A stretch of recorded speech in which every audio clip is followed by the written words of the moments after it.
No bullshit at all. I just got done recording the video. I went into editing, realized my mic was not on. Oh my. People always ask why I jog so early in the morning. Honestly, I don't know anymore. Maybe it's the silence before the world wakes up. Or maybe it's because my dog, Buzzo, a golden cocker spaniel, won't let me sleep past 6 a.m. That morning started like any other winter jog, except for the fog. It wasn't the usual soft mist you can squint through. By the way, this is not the video I was reacting to on the one I just made. It was the new one Iron Mar just made about the true Home Alone video, horror story shit. And I was saying R.I.P. to that dog that died at the end. That just spoiled that shit. Dense enough that I couldn't see more than a few feet ahead.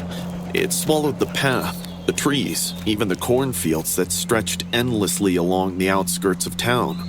Everything beyond arm's reach looked smudged out, but Buzzo didn't care. His tail was wagging wildly, floppy ears bouncing as he trotted beside me, occasionally sniffing the frosted ground. I tugged my hoodie tighter around my neck. Come on, Buzzo, in and out, quick lap, then breakfast. The cold air stung my lungs with each breath. The only sounds were our footsteps and the faint jingle of Buzzo's collar, until something else slipped through the silence. A rustle, not the wind, not an animal, something heavier. I stopped. Buzzo followed. The fog wrapped around us like a curtain, muffling everything. I stared at the cornfields, just a towering mass of blurred stalks and shadows. Probably a deer. I mumbled, more to convince myself than anything. We kept moving, but the unease clung to me like the wet mist settling on my skin. Then I heard it again, another rustle, lower this time. Buzzo's body went stiff, his ears pricked forward, and a low growl rolled out of his throat. I'd heard him bark, whine, howl, but rarely growl like that. It was the kind of sound he made only when he sensed real danger. Hey, buddy, come on. I gently tugged his leash. Let's go back, fog's getting bad. But before I could take a full step, Buzzo tensed, and then he bolted. He yanked the leash right out of my hand and dove headfirst into the cornfield. Last time you would have seen Buzzo. I'm not going into no fucking cornfield. What the fuck? I'm not gonna lie. Cornfield probably one of the top 3 easiest places to take a nigga life, and no one would notice it unless you scream. You know how camouflage a cornfield is? Fuck no, I'm not going inside that. I'm not going inside that. Disappearing into the fog in seconds. Buzzo! My voice echoed into the gray nothingness. Buzzo, come back! Panic surged through me like a punch to the chest. I sprinted after him, tearing through the icy stalks, wet leaves slapping against my face. The fog made everything disorienting. I couldn't tell how far I'd gone or which direction the path was anymore. Then, I heard Buzzo barking, furious, rapid, frantic. He'd never barked like that in his life. I forced myself deeper into the corn, branches scraping my arms. My breathing was loud, too loud. Every other sound felt swallowed by the fog. The barking grew louder. All of a sudden, it was overlapped by a spine-chilling scream, a man's scream. My heart lodged in my throat. Buzzo, where are you? I crashed through a final wall of stalks and stumbled into a clearing, a flattened patch of mud and broken corn stalks. And there they were. Buzzo stood planted in front of a man curled on the ground. My dog's teeth were bared, fur bristling, his body shaking with rage. The man scrambled backward. Hey, my fault, Buzzo. My fault, dog. I did not know you was like that. Damn, you went, boy. He was not finna get slummed out. He ran into business. My fault, gang. His face pale and wild-eyed. His right hand was dripping blood. A rusty knife lay a few feet away, knocked into the mud. What the hell? I whispered. The man looked up at me, eyes frantic. Call him off, man. Call him off. He tried to kill me. He's a dog, I said. He doesn't just attack. But even as I said it, I knew the truth. I I ain't gonna lie, family. Like, I'm not gonna agree with that at all. What the fuck, nigga? You know how many niggas get attacked by dogs for no reason? Talking about you just don't attack, nigga. Bullshit. That come from that, and that's coming from the audience. He didn't attack. He protected. I stepped closer, and the man flinched, clutching his bleeding hand against his chest. "Get your dog away from me!" he yelled. "Buzz," I said firmly, "come here." But Buzzo didn't move. His entire body was locked onto the man with laser focus. His growl deepened. I followed his gaze, and that's when I saw it. A thick rope partially buried under the leaves along with a torn backpack, footprints circling the clearing, waiting places. This wasn't a hiker. This man had been hiding, lurking, waiting possibly for someone like me. Everything clicked at once. The rustling, Buzzo's reaction, the knife. He hadn't been attacked. Buzzo had stopped him. The man's expression shifted the moment he realized I understood. His panic faded into something colder, calculating. He lunged for the knife, but Buzzo beat him to it, launching forward with a snarl. The man jerked back, slipping in the mud. Buzzo's teeth clamped onto his wrist again. The scream that tore out of him was worse this time, raw and choked. I ran in, grabbed Buzzo's collar, pulling him back. The man scrambled to his feet and bolted into the fog, disappearing so fast it was like the fog swallowed him whole. I held Buzzo tightly as he shook with adrenaline. "Good boy, you're okay. You did great." My hands were trembling uncontrollably. Family, did you just let him make it? Why did you just let that nigga make it for? He was planning on tying you up, cuz.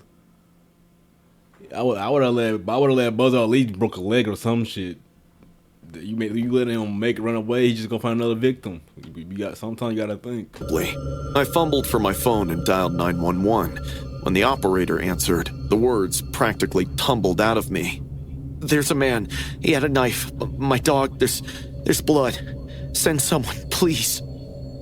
Police arrived within minutes, fog still thick enough that I heard them before I saw them.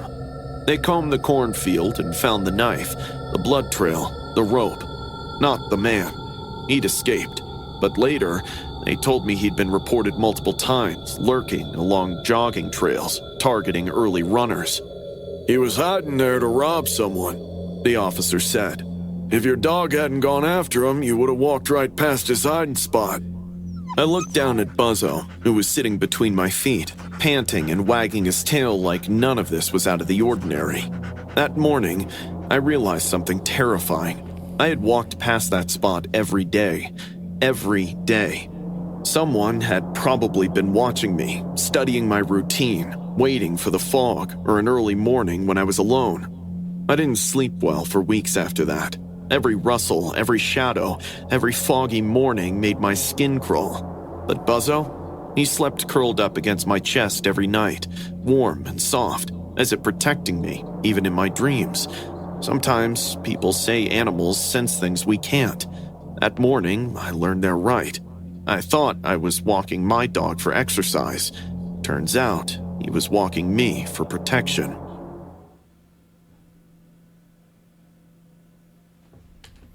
I ain't gonna lie, before I get anywhere, you feel me? I'm just gonna stop right here and say, hey, I am Mario. Y'all low key, what's going on, dog? Y'all losing y'all touch? What's going on? You feel me? Cause my last video I had someone in my comments talking about some shit, talking about some 2 stories in that video was not scary. And you feel me? I'm looking at this right now. You feel? I hope don't do me like last video, bro. My therapist says writing this out might help me sleep again. I don't know if it will, but here I am. If you're reading this, please understand, I am not exaggerating anything. I'm 29 years old, and what happened to me during my sunrise walk 2 months ago has changed the way I look at every person I meet. I walk the same trail every day before work. It loops around a lake, then cuts through a patch of forest before opening back up into a grassy clearing. That morning, the sky was soft pink, the air cold enough to sting my nose. I had just rounded the bend near the old picnic benches when I heard branches snapping. I stared at the direction from where the sound came from. First few seconds, I saw nothing. Then, slowly and silently, a woman stumbled out of the woods. She was barefoot, covered in dirt with a bruised face, hair tangled with leaves. She was shaking so violently. But I ain't gonna lie, someone, boy, hell no. What? You got comboed. This not your random beat the fuck up. This nigga was actually he was trying combos on your shit. Fuck it, damn. I could hear her teeth clicking and the look in her eyes, wide, wild terror. Her voice cracked as she whispered, "Please, he's going to kill me. Help." Hey, I can't be next, big dog. What the fuck you mean he's trying to kill you? If I help you out, he finna come for me next. No combos like a vicious. Shit, bro. That nigga, what? That left to your eye, that shit, I know that shit hurt. Oh my goodness. I kept my voice steady, or tried to. Something told me not to panic, not in front of her. I slipped my hand into my hoodie pocket and pressed the power button on my phone. I didn't lift it out. I didn't look down. I just dialed 911 by muscle memory and kept it hidden, letting the operator listen. Okay. It's okay. I murmured to the woman. You're getting too close. You're getting too close. Fuck no. You're getting too close. Fuck no. This is Neanderthal. Why are you going? Fuck no, my nigga. What? First of all, when a female get jumped or beat the fuck up, you feel me? I don't think I ever seen a video of a female getting beat the fuck up and someone take her shoes. Where the fuck are shoes at, man? Like, why is she barefoot? You gotta start asking yourself these questions when you approach people. Nigga, what the fuck? Oh, she fighting? Why is her sleeves ripped off? What the fuck? Reaching out slowly like she was a wounded animal. You're safe with me. Just breathe. But she grabbed me, hard, fingers digging into my... I hate you niggas, bro. Like, on some real, I hate you niggas, bro. Like, this should be obvious from a third person point of view, nigga. You guys start paying attention to details. My arms so tightly I winced. She kept glancing over her shoulder at the tree line like something was... Damn, it's a setup. Oh my, it's a setup. You finna get stomped out the worst way. Oh my. Stalking her from behind every trunk. I left my bag in there. It has all my details, but I'm scared to go back there alone. Nigga, She fuck whispered. your bag. Oh, Her fear nigga. felt real enough to choke on. I spoke gently to keep her calm, but the truth is, I was terrified. My hand was shaking in my pocket, gripping the phone, praying 911 understood I couldn't talk. Then, I heard a sudden movement. It came from the woods, slow, deliberate steps, like someone pushing through bushes and coming closer. The woman's nails dug deeper into my skin, her entire body stiffened. A tall man. See, and this when your ass would've got comboed again, cause what the fuck, why are you tightening in my hand? Yo, boy, what, nigga, my first of all, if she got your right hand, your left hand free, hit her with that left, nigga, make that eye bleed again. See, I be on bullshit. Stepped out between the trees. He was holding a shovel, and Look at not this nigga, a clean bro. one. The blade was caked in soil, fresh soil. He didn't say a word, just stared at us with this blank, unreadable expression. Not angry, not surprised, almost patient. The woman immediately ducked behind me, like a child hiding from a monster. Her sobbing was so loud I could feel it shaking my back. Please don't let him take me. Your ass fighting the Dead by Daylight character, nigga. I ain't fighting that shit. What the fuck? That nigga about 6'6" with a shovel in his hand. Fuck no. She cried. I stood there, frozen between them, heart pounding so hard it drowned out the birds.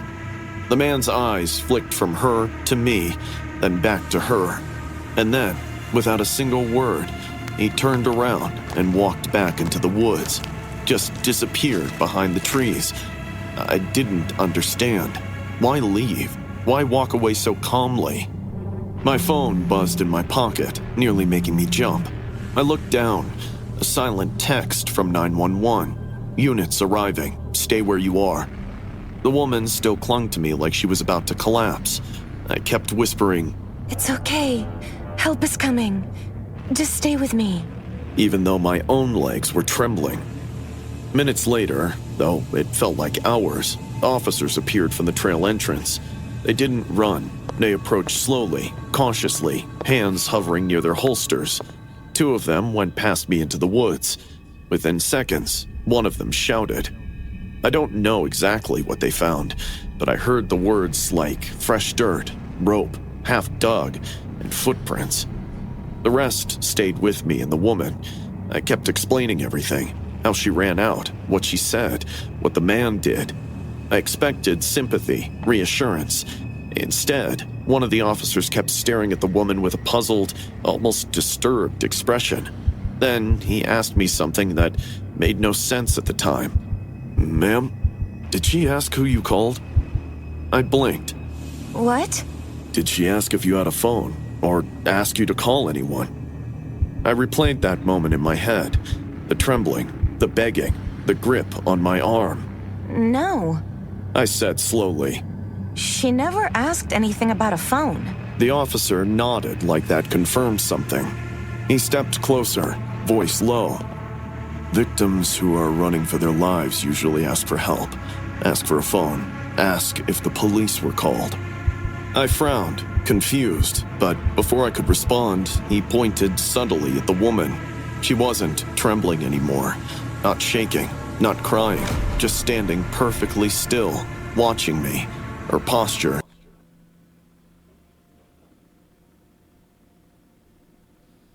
So it was a setup. This evil bitch, and she smirking too. Oh my goodness, cops, you would have had to hold me back, cause I was trying to beat the bitch ass. No cap. Why the fuck were you trying to set me up and I'm trying to help you? See, they got arrest her ass, get her ass gone. Had changed completely. No fear, no desperation. Her face, though bruised, was eerily neutral now, almost calculating. The officer leaned in even closer, barely whispering. She wasn't running from that man. I felt my throat close up. What are you talking about? The officer nodded toward the trees where the man had disappeared. He didn't leave because he was scared. He walked back because she wasn't doing her job. I stared at him, horrified. What job?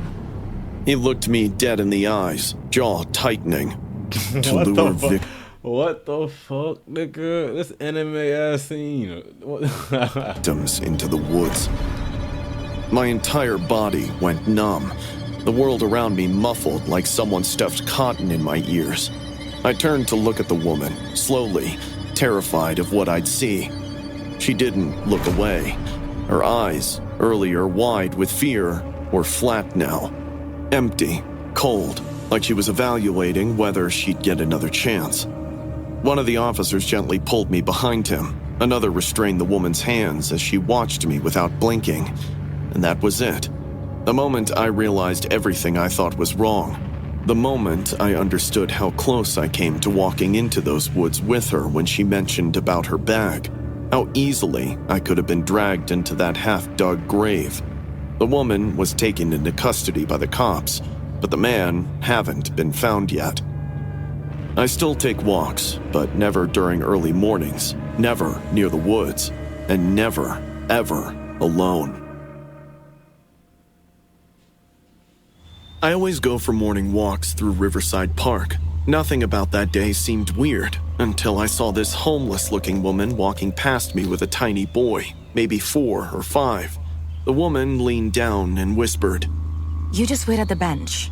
Mom will be back with cotton candy. It sounded normal, sweet even, but something about her felt wrong.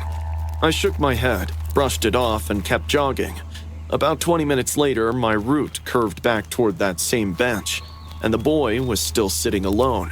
His legs dangled off the seat, kicking at nothing.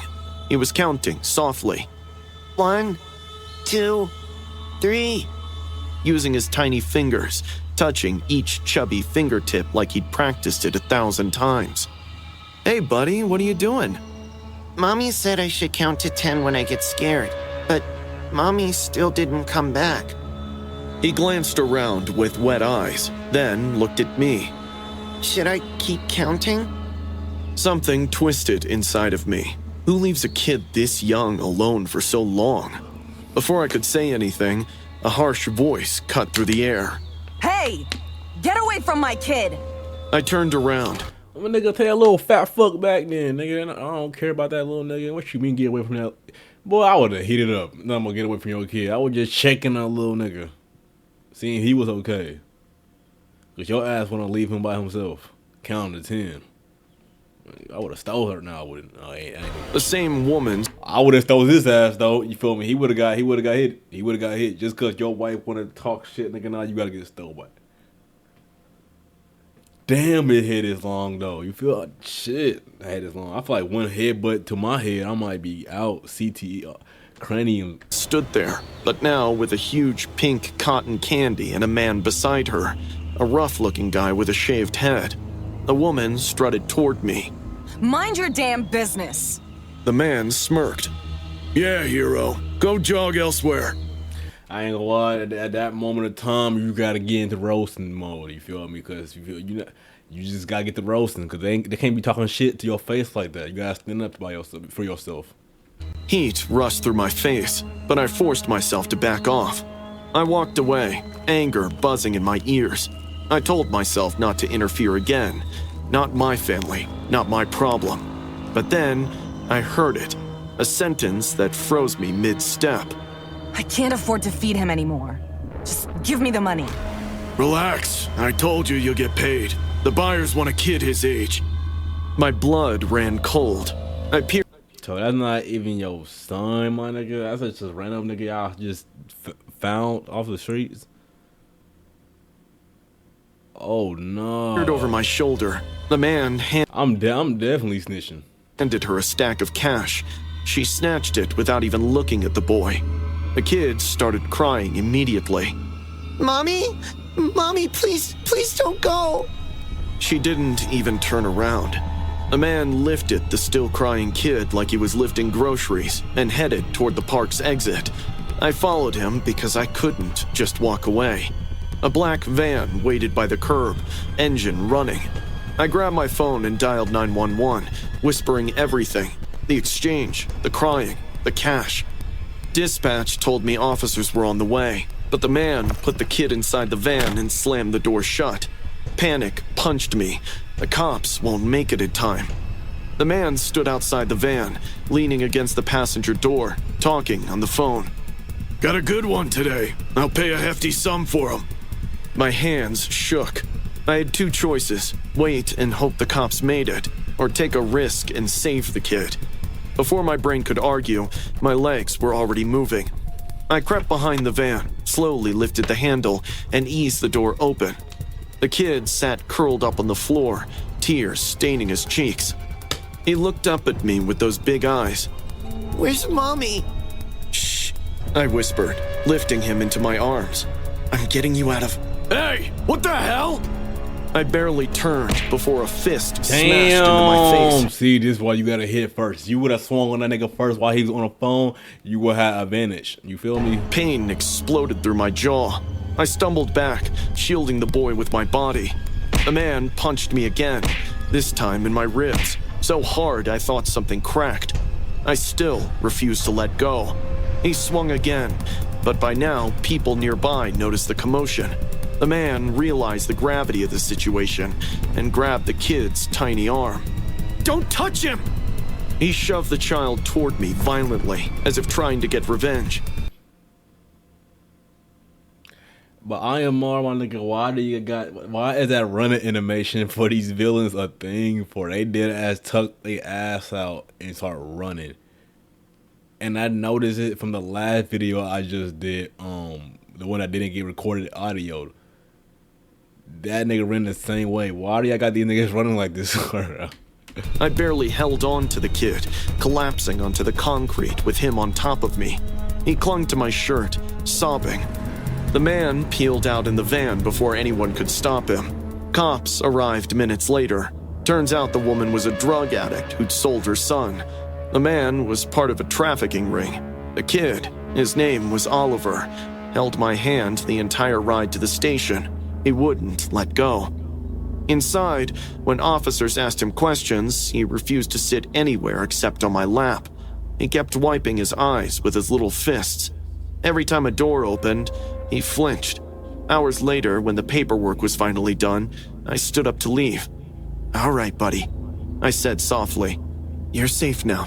The officers will take care of you." He didn't move. I turned toward the exit and felt something wrapped tightly around my leg. Nigga, little nigga, get the fuck off, nigga. Hell no, bro. I ain't gonna lie, you just said your life, and that's the end of our story. We never meeting again. Get off my leg. What is you doing? I looked down. Oliver stood there, trembling, cheeks streaked with tears. His voice was barely a whisper. Please don't leave me. Everyone leaves me. I swear, those lines hit harder than any punch that trafficker threw. I knelt down and gathered him into my arms. He buried his face in my chest like he'd known me forever. I didn't know what made me say it. Maybe instinct, maybe something bigger. "I'm not going anywhere," I whispered. 6 months later, Oliver's sitting on my couch in dinosaur pajamas, drawing us with crayons. His tiny hand holding a green crayon with fierce concentration. He hears my footsteps. Damn, maybe I'm just not a decent human being. What the fuck? Damn. And looks up, smiling, the first real smile I've ever seen from him. The adoption process is on progress. I've hired a good lawyer, and so far things are looking positive for us. Daddy, look! I still tear up every time he calls me that. I walk over and ruffle his curls. He giggles and keeps drawing. People ask, why am I adopting him? Why am I taking responsibility? Trolling, y'all not for real. I feel like I just making these videos on a quick note and just releasing them. Like, I still fuck with y'all, but DRD, that horror story, they draining, like they watering down. They not being scary no more. But hey, if y'all fuck with the video, make sure to like, subscribe. I'm out. And there go Dizzy. What? Arrogant that nigga, but he's friendly. What? And there go Dizzy. Arrogant that nigga, but he's friendly. Hold on, SO damn. Oh damn. Hold on, SO damn. Oh damn. Hold on, SO damn. Oh damn. Arrogant ass nigga, but he's friendly.